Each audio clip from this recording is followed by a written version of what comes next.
오늘 말씀의 제목은 왜 말세에 성령을 부어주시는가? 왜 말세에 성령을 부어주시는가? 하나님은 구약시대 때 요엘 선지자를 통해서 말세에 내가 내신 그 성령을 부어주겠다고 미리 예언을 하셨습니다. 그럼 그 말세는 언제인가? 오늘 말씀을 통해서 한번 찾아보는 축복이 있을 줄 믿습니다. 오늘 본문의 말씀 다시 한번 보도록 하겠습니다. 사도행전 2장 16절에서 21절까지 한번 보도록 하겠습니다. 이는 곧 선지자 요엘로 말씀하신 것이니 일러서되 하나님이 가라사대 말세에 내가 내 영으로 모든 육체에게 부어주리니 너희의 자녀들은 예언할 것이요 너희의 젊은이들은 환상을 보고 너희의 늙은이들은 꿈을 꾸리라. 그때에 내가 내 영으로 내 남종과 여종들에게 부어주리니 저희가 예언할 것이요 또 내가 위로 하늘에서는 기사와 아래로 땅에서는 징조를 베풀리니 곧 피와 불과 연기로다. 우리 하나님께서는 말세에 내가 내 영을, 내 신을 부어주겠다고 말씀하고 있습니다. 말세에 내 신, 내 영, 곧 성령을 부어주겠다고 말씀하고 있는 것입니다. 이 성령을 우리 하나님께서는 부어주시겠다고 하는데, 이 구약의 요엘 선지자가 말한 이 말씀을 오늘 사도행전에서도 베드로를 통해서 말씀하고 있습니다. 자, 그러면 이 성령, 말세에 이 성령이 임하는 이 때가 말세라는 것을 우리는 말씀을 통해서 깨닫게 됩니다. 말세에 내 영으로 내가 모든 육체에게 부어주리니 이 영, 말세에 내가 부어주겠다고 하는 이 영이 우리 주님께서 가시면서 부탁한 성령 받으라, 성령 받으라 하는 이 성령이 처음으로 이 오순절에 임한 사건입니다. 하나님 말세에 내가 내 영으로 남종과 여종들에게 부어주겠다. 이 말세는 성경적으로 언제를 말하고 있습니까? 성령이 임하는 이 때를 말세로 말씀하고 있습니다. 자, 예수님은 자신이 아버지께로 가셔야 비로소 보혜사 성령, 이 성령을 보내어 주실 수 있다고 말씀을 하셨습니다. 이 보혜사 성령, 이 성령이 임하는 이때가, 이 성령이 임하는 이때가 말세다 이 말입니다. 자, 그래서 내가 가야 이 성령이 올 수 있다. 요한복음 7장 39절 한번 찾아보도록 하겠습니다. 요한복음 7장 39절에 그래서 우리 예수님께서 가시고 아직 영광을 받지 못했을 때는 아직 성령이 임하지 않았다고 말씀하고 있습니다. 요한복음 7장 39절입니다. 요한복음 7장 39절입니다. 시작. 이는 그를 믿는 자에 받을 성령을 가리켜 말씀하신 것이라.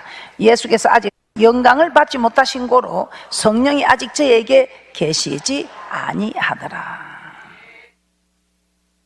우리 예수님께서 가셔야 또 다른 보혜사가 오는, 이 또 다른 보혜사가 성령 하나님입니다.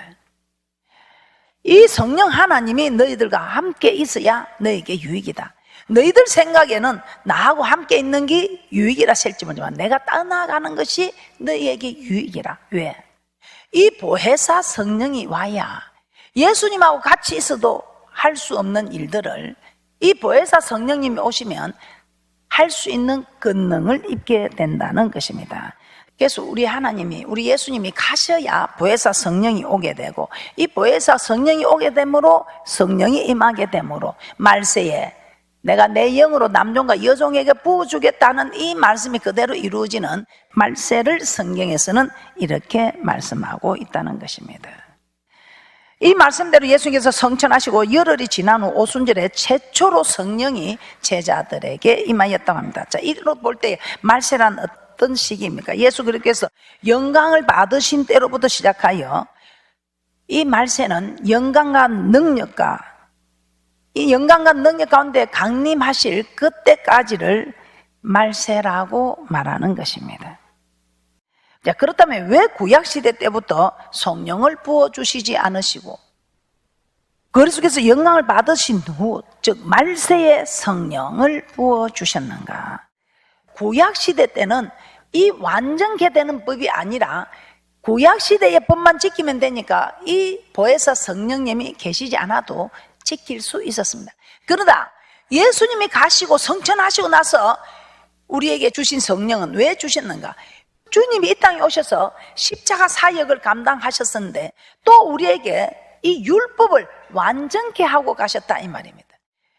구약의 법에 이 신약의 법을 더하게 하고 가셨다. 구약에는 그때 행실만 되면 되는데 이 신약에는 이 마음의 법까지 지켜야 되는, 마음까지 지켜야 되는 이 완전케 한 법을 지키기는 우리가 너무 어렵다 이 말입니다. 그래서 우리 주님께서 말세에, 이 말세는 내가 가고 나서 영광을 받고 성령이 오는 그때부터 말세로서 내가 다시 재림하는 그때까지가 말세인데, 구약시대 때 지키지 못한다고 아우성을 줘도 그건 마음만 먹으면 지킬 수 있는 법이었지만 이제 정말 이 신약시대 때 이 마음은 정말 지키기가 어려운 것을 아시고 우리 하나님께서 이 성령을 말세에 부어주셨다 이 말입니다. 자, 구약의 율법, 곧 모세가 시내산에서 받은 율법은 예수님께서 오심으로 폐하여졌고 오늘날 우리와는 무관하다고 말하는 이들도 있습니다. 그러나 하나님 말씀이 폐하여진 것이 아닙니다. 이 율법은 하나님의 법입니다. 하나님의 말씀입니다. 이 율법은 하나님을 사랑하고 이웃을 사랑하는 이 법을 기록한 하나님의 말씀입니다. 그런데 사랑하라는 말씀으로, 사랑하라는 일을 말씀으로 가르치고 있는데 이 사랑하라는 말씀을 지킬 필요가 없다, 헛된 것이다 하면, 이 사랑하는 일을 할 필요가 없다, 지킬 필요가 없다 하면 그럼 우리는 무엇을 할 수 있겠습니까? 자, 마태복음 5장 17절 한번 찾아보도록 합니다. 시작. 내가 율법이나 선지자나 폐하러 온 줄로 생각지 말라. 폐하러 온 것이 아니요 완전케 하려 함이로다. 자, 이 말씀에서 율법이나 선지자는 구약의 율법을 말씀하고 있습니다. 율법이나 선지자를 폐하러 온 게 아니다. 내가 구약의 법을 폐하러 온 게 아니다. 완전케 하러 왔다. 플레로라는 완성시키러 왔다. 더하기 하러 왔다는 것입니다. 완성시키러 왔다. 더하기 하러 왔다. 구약의 법, 율법이나 선지자를 폐하러 온 것이 아니라 완전케 하러 왔다. 완성시키러 왔다. 더하기 하러 왔다는 것입니다. 예수님이 이 땅에 오신 것은 구약의 율법을 폐하시기 위함이 아니라 완성시키고 더하게 하기 위함이었다는 것입니다. 그래서 이 땅에 오셔서 구약의 율법 가운데 어떤 법을 더하고 어떤 법을 완성시켰는가를 우리는 시간 깨닫게 될 것입니다. 하나님에게 백성에 있어서 율법이 무엇인가, 이 율법이 무엇인가를 한번 먼저 살펴보도록 하겠습니다. 자, 하나님께서 자기 백성에게 왜 율법을 명하셨는지 한번 또 살펴보도록 하겠습니다. 이 율법은 무엇을 의미하는 것인지, 왜 우리 하나님은 백성들에게 이 율법을 명하셨는가. 자, 성경 66권 가운데 이 율법에 대해서 가장 설명을 잘하고 있는 것이 신명기입니다. 자, 이 신명기는 어떤 말씀입니까? 이 모세의 고별 설교라고도 합니다. 모세가 피를 토하는 심정으로 정말 이 출애굽 1, 2세대들을 모아놓고 시내산에서 받은 율법을 설명하는 말씀입니다. 그래서 율법을 가장 잘 설명하고 있는 책이 신명기다 이 말입니다. 자, 그 중에서 신명기 4장과 6장에는 율법이 무엇이며 율법이 주신 목적이 무엇인가를 간단 명료하게 말씀하고 있습니다. 자, 신명기 4장 한번 찾아보도록 하겠습니다. 신명기 4장 1절입니다. 신명기 4장 1절에 이렇게 말씀하고 있습니다. 이스라엘아, 이제 내가 너에게 가르치는 규례와 법도를 듣고 준행하라, 이렇게 말씀하고 있습니다. 규례는 무엇입니까? 제사법입니다. 법도는 십계명과 율례를 합하여 법도라고 합니다. 자, 이 규례와 법도를 합하여 율법이라고 합니다. 자, 신명기 4장 8절입니다. 시작. 오늘 내가 너에게 선포하는 이 율법과 같이 그 규례와 법도가 공의로운 큰 나라가 어디 있느냐. 오늘 내가 너에게 선포하는 이 율법을 규례와 법도라고 말씀하고 있습니다. 율법과 같이 그 규례와 법도가 공의로운 큰 나라가 어디 있느냐. 그래서 이 율법은 제사법과 십계명과 율례를 합하여 설명하고 있는 이 법이 율법이다. 이 말씀이 율법이다 이 말입니다. 그러면서 신명기 4장 13절에서는 간단 명료하게 이 율법을 대표적인 율법의 계명으로 하라 하지 마라는 말씀으로 우리에게 선포해 주고 있습니다. 신명기 4장 13절입니다.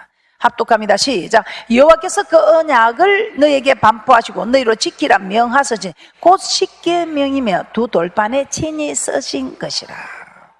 자, 여기서 율법을 말하고 있고 규례와 법도를 말하고 있고 언약을 말하고 있고 십계명을 말하고 있습니다. 그런데 이 모든 말씀이 기록된 단어는 다를지라도 그 의미는 다 동일한 뜻을 가진 말씀입니다. 율법은 규례와 법도, 율법과 같이 규례와 법도가 공유한 나라가 어디 있냐, 이 말은 율법은 규례와 법도라는 것입니다. 자, 이 규례와 법도를, 율법을 또 다른 말로 언약이라고 말씀하고 있습니다. 그리고 이 언약으로, 이 규례와 법도를 두고 하나님이 언약을 하셨습니다. 그런데 이 언약을 반포하시는데 간단 명료하게 하나님께서 말씀하시는 말씀이 십계명입니다. 십계명입니다. 그래서 이 십계명은 하라 하지 말아로 되어 있습니다. 하나님을 사랑하고 이웃을 사랑하는 부분으로 되어 있습니다. 레위기 26장 45절 합독하도록 합니다. 시작. 내가 그들의 하나님이 되기 위하여 열방의 목전에서 애굽에서 인도하여 낸 그들의 열주와 맺은 언약을 그들을 위하여 기억하리라. 나는 여호와니라. 그들과 맺은 언약을 그들을 위해서 기억하리라. 나는 여호와니라 하면서 레위기 26장 46절은 지금까지 기록된 이 모든 말씀은 우리 하나님께서 이스라엘 자손과 모세 사이에 세우신 율법이라고 말씀하고 있습니다. 자, 그런데 이 율법이 신약에 가서는 무엇이라고 말하느냐 하면 하나님을 사랑하고 이웃을 사랑하는 것이라 나와 있습니다. 그런데 레위기 27장 34절에서는 더 간단 명료하게 말씀하고 있습니다. 다시 한번 보겠습니다. 시작. 이상은 여호와께서 시내산에서 이스라엘 자손을 위하여 모세에게 명하신 계명이니라. 계명이라고 말씀하고 있습니다. 그래서 26장에서는 규례와 법도와 율법이다, 율법이라 말씀하고 있고 27장 34절에서는 계명이라고 말씀하고 있습니다. 자, 그러면 이것을 자꾸 구약의 법이다, 신약의 법이다 하니까 그렇지 않다는 것입니다. 구약의 법, 신약의 법이 아니라 구약의 법이나 신약의 법이나 1점이라도 틀림없이 동일합니다. 그래서 우리 하나님께서는 이 율법을 마태복음 22장 35절에서는 이렇게 말씀하고 있습니다. 35절부터 제가 봉독해 드리도록 하겠습니다. 그 중에 한 율법사가 예수를 시험하여 묻되 선생님이여 이 율법 중에 어느 계명이 크니까? 예수께서 가라사대 내 마음을 다하고 목숨을 다하고 뜻을 다하여 주 내 하나님을 사랑하라 하셨으니 이것이 크고 첫째 되는 계명이요 둘째는 그와 같으니 내 이웃을 내 몸과 같이 사랑하라 하셨으니 이 두 계명이 온 율법과 선지자의 강령이니라. 자, 이 율법 중에 첫째 되는 계명, 이 율법 중에 첫째는 무엇입니까? 이 말입니다. 하나님 사랑. 둘째는 이웃 사랑이라고 말씀하고 있습니다. 그래서 이 율법은 하나님 사랑, 이웃 사랑. 이 하나님 사랑, 이웃 사랑, 구약에서는 그냥 우리가 나타나는 행실로, 나타나는 소리내는 언어로만 해도 됩니다. 그런데 이 신약에 와서는 완성시킨 더하기 한 법은 이 마음의 법까지도 더하기 하는, 마음의 법까지도 지키라는, 이걸 참으로 지키기가 어렵다 이 말입니다. 그래서 우리 하나님 이는 완전 계한법을 지키라고 우리에게 못 지킬 법을 왜 우리에게 주시겠습니까? 그런데 어렵다는 것을 아시고 어려운 이 일을 지킬 수 있도록 우리 하나님이 도와주시려고, 우리도 자녀들에게 어려운 걸 요구하고 나면 도와주려고 하지 않습니까? 그래서 도와주려고 우리 주님이 보혜사 성령을 임하게 하셨다면, 그래서 내가 가야 그가 온다, 그래야 너에게 유익이다 이 말입니다. 자, 그러면 레위기 27장 34절에서 말하는 이 계명은 무엇인가? 자, 마가복음 12장입니다. 마가복음 12장에서도 이렇게 말씀하고 있습니다. 마가복음 12장 28절, 29절, 30절, 31절까지 제가 봉독해 드리도록 하겠습니다. 서기관 중 한 사람이 저에 변론하는 것을 듣고 예수께서 대답 잘하신 줄을 알고 나와 묻되 모든 계명 중에 첫째가 무엇이니까? 예수께서 대답하시되 첫째는 이것이니 이스라엘아 들으라. 주 곧 우리 하나님은 유일한 주시라. 내 마음을 다하고 목숨을 다하고 뜻을 다하고 힘을 다하여 주 내 하나님을 사랑하라 하신 것이요. 31절입니다. 둘째는 이것이니 내 이웃을 내 몸과 같이 사랑하라 하신 것이라. 이에서 더 큰 계명이 없느니라. 율법도 하나님 사랑, 이웃 사랑이요. 또 우리에게 말씀해 주신 계명도 첫째 되는 것이 하나님 사랑, 둘째가 이웃 사랑. 그래서 이 성경 66권의 이 율법이라는 말씀은 하나님의 말씀이다 이 말이에요. 이 말씀은 하나님을 사랑하고 이웃을 사랑하는 법을 기록한 말씀이다 이 말이에요. 그래서 우리는 누가 제일 하나님께 사랑을 받겠습니까? 사랑하는 사람이. 그런데 이것도 우리가 어떻게 원수를 사랑할 수 있겠습니까? 그런데 원수 만들지 않는 이것이 사랑임을 우리에게 가르쳐 주시고, 원수 만들지 않는 이 사람은, 남에게 악을 행하지 않는 이 사람은, 행여나 자기에게 잘못한 사람도 사랑할 수 있는, 용서할 수 있는, 품어줄 수 있는 사람이 될 수 있다는 것을, 그것 또한 우리 힘으로 안 되는 거. 이 보혜사 성령이 임하셔서 내 힘으로 내 마음으로는 도저히 용서할 수 없는 일을, 도저히 사랑할 수 없는 일을 하나님이 우리에게 임하셔서 하나님이 힘을 주셔서 하게 하신다. 그러나 아무에게나 힘을 주는 건 아니지요. 아무에게나 힘을 주는 게 아니라고, 성령 하나님이 임하셔서 일을 할 수 있도록 성령 하나님을 부르는 사람에게는 우리 하나님이 그렇게 도와주겠다 이 말입니다. 그래서 성령 하나님이 임할 수 있도록, 성령으로 충만할 수 있도록 기도하라고 기도하자 우리 마음 합하여 해도, 기도하자 이래 해도 해야지요 암요 해야지요 알아요 다 알아요 하면서도 기도하지 않는다 이 말입니다. 그래 우리 하나님 애가 타는 거예요. 내가 도와주고 싶어도, 내가 일을 해주고 싶어도, 내가 역사를 하고 싶어도 알아요, 기도해야 하는 줄 알아요, 기도해야지요, 내일부터 할게요. 이러니까 우리 하나님이 그래 그럼 내일부터 할게. 그럼 네가 하면 할게 이 말입니다. 네가 일을 하면 내가 일을 하겠다. 네가 기도하는 일을 하면 나도 역사를 하겠다 이 말입니다. 신명기 4장 13절 시작. 여호와께서 그 언약을 너에게 반포하시고 너희로 지키라 명하셨으니 곧 십계명이며 두 돌판에 친히 쓰신 것이라.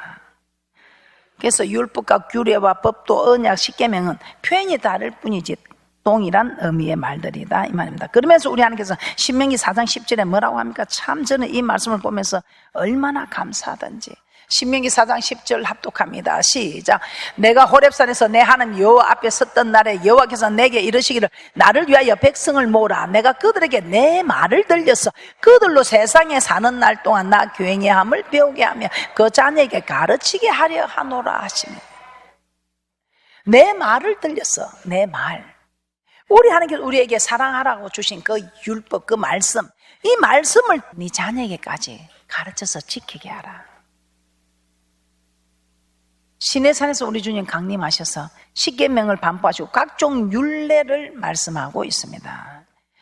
이 율례를 말씀하시면서 이 규례와 법도, 즉 율법을 말씀하시면 이 땅에 사는 날 동안 하나님을 교행해 하라고, 내 말을 들려서 나를 교행해 하도록 하라는 것입니다. 그래서 이 율법은 하나님을 사랑하는 법, 즉 교행해 하는 법입니다. 이 말씀을 주신 이유가 하나님을 교행해 하라고, 즉 하나님을 사랑하라고 주신 법이다 이 말입니다. 하나님을 사랑하라고 주신 법이에요. 신명기 6장 20절입니다. 자, 이 신명기 6장에서는 이 규례와 법도, 즉 율법이 무엇인가를 더 자세히 말씀하고 있습니다. 신명기 6장 20절입니다. 시작. 후일에 내 아들이 내게 묻기를 우리 하나님 여호와의 명하신 정거와 말씀과 규례와 법도가 무슨 뜻이뇨 하거든. 이 무슨 뜻입니까? 우리에게 명하신 정거와 말씀과 규례와 법도가 무슨 뜻입니까? 이렇게 묻거든. 저는 이게 이렇게 묻는 게 꼭 우리가 이렇게 하나님 섬겨야 됩니까? 이렇게 꼭 말씀을 지켜야 됩니까? 이렇게 저는 깨달아지더라고. 이렇게 우리가 하나님 말씀, 이렇게 이런 말씀을, 힘든 말씀을 이렇게 꼭 지켜야 됩니까? 이 사실을 직접 하나님의 그 사건을 목격하지 않는, 하나님 직접 만나지 못한, 체험하지 못한 이들은 이 자녀들처럼 말할 수 있습니다. 꼭 이렇게 힘들게 믿어야 되냐고 이렇게 말을 하면 신명기 6장 21절 24절에 우리가 이렇게 해야 되는 이유는 하나님이 우리를 구속하셔서 우리를 이렇게 하라고 하는데, 우리를 괴롭히려고 고통 주려고 하는 게 아니고 우리에게 행복하게 복을 받아 누리라고 하는 일이다. 신명기 6장 21절 24절 합독합니다. 시작. 너는 내 아들에게 이르기를 우리가 옛적에 애굽에서 바로의 종이 되었더니 여호와께서 권능의 손으로 우리를 애굽에서 인도하여 내셨나니 곧 여호와께서 우리의 목전에서 크고 두려운 이적과 기사를 애굽과 바로 온 집에 베푸시고 우리 열조에게 맹세하신 땅으로 우리에게 주어 들어가게 하시려고 우리를 거기서 인도하여 내시고 여호와께서 우리에게 이 모든 규례를 지키라 명하셨으니 이는 우리로 우리 하나님 여호와를 경외하여 항상 복을 누리게 하기 위하심이며 또 여호와께서 우리로 오늘날과 같이 생활하게 하려 하심이라. 우리가 옛적에 애굽에서 바로의 종이 되었는데 그 바로의 종으로 있는 우리를 그 크고 두려운 이적과 기사를 베풀어서 우리를 그곳에서 인도해 주신 하나님이다. 그러면서 우리 하나님이 내가 너희 하나님이 되고자 하니 너희들은 이제 내가 너희 하나님임을 인정하는 이 규례와 법도를 지키라. 그럼 이 규례와 법도를 지키는 이에게는 내가 복을 주겠다. 이렇게 말씀하신 것이다 이 말입니다. 신명기 10장 12절 13절입니다. 시작. 이스라엘아 내 하나님 여호와께서 내게 요구하시는 것이 무엇이냐? 곧 내 하나님 여호와를 경외하여 그 모든 도를 행하고 그를 사랑하며 마음을 다하고 성품을 다하여 내 하나님 여호와를 섬기고 내가 오늘날 내 행복을 위하여 내게 명하는 여호와의 명령과 규례를 지킬 것이 아니냐. 자, 우리의 행복을 위하여, 우리 행복을 위하여. 우리 하나님 우리에게 고통 주고 괴롭히려고 법을 지키라는 게 아니고 우리가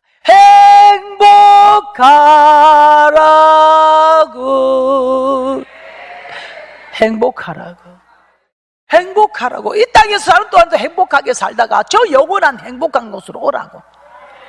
그러니까 이 땅에서도 행복하고 저 맹세한 땅에서도 행복하라고. 신명기 17장 9절 10절입니다. 우리 하나님이 오늘도 이렇게 내가 너를 구원한 목적은 이 말씀을 지키라고, 나를 경외하라고. 시작. 모세가 레위 제사장들로 더불어 온 이스라엘에게 고하여 가로되 이스라엘아 잠잠히 들으라. 오늘날 내가 내 하나님 여호와의 백성이 되었으니 그런즉 내 하나님 여호와의 말씀을 복종하여 내가 오늘날 내게 명하는 그 명령과 규례를 행할지니라. 우리를 구원하신 목적이다 이 말입니다.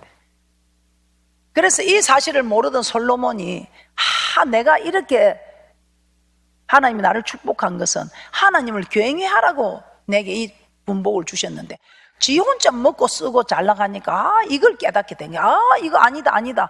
내가 이렇게 살아서는 안 돼. 하나님이 나를 택한 목적이, 나를 구원한 목적이, 나를 창조한 목적이 사람이 사람답게 살아라고. 사람이면 다 사람이냐? 사람다워야 사람이지. 이 사람은 세상 사람 말하는 것이 아니고 우리 하나님의 법을 지키는, 그 법을 지키는 사람을 사람의 본분이라고 이야기하고 있습니다. 전도서 12장 13절 보고 마치도록 하겠습니다. 시작. 이래 결국을 다 들었으니 하나님을 경외하고 그 명령을 지킬지어다. 이것이 사람의 본분이니라. 그래서 우리 하나님이 사람의 본분을 다 하라고 우리를 택하시고 구원하셔서 여기서 이 사람의 본분을 하는 사람을 저 천국으로 모시고 가셔서 천년이고 만년이고 영원토록 살고지고 주님과 함께 살고지고 그 나라 바라보기 때문에 이 땅에 좀 업수이 여기고 좀 억울함을 당하고 좀 헐벗고 좀 못 먹고 힘들어도 그런 일 개의치지 말고 저 천국 바라보면서 참자 이 말입니다. 저 천국 바라보면서 이리 터지고 저리 터지고 어떻게 이 길을 갈 수 있을까 해도 하나님이 마음에 평안을 주시고 하나님이 내게 세상이 줄 수 없는 기쁨을 주시니까 누가 뭐라 해도 눈 하나 깜짝하지 않냐고 무조건 천국을 향해서 돌진하고 가는 것입니다. 오늘 여러분들은 허락하신 이 귀한 말씀의 복을 다 누리는 귀한 분들이 되시기를 주님의 이름으로 축복합니다.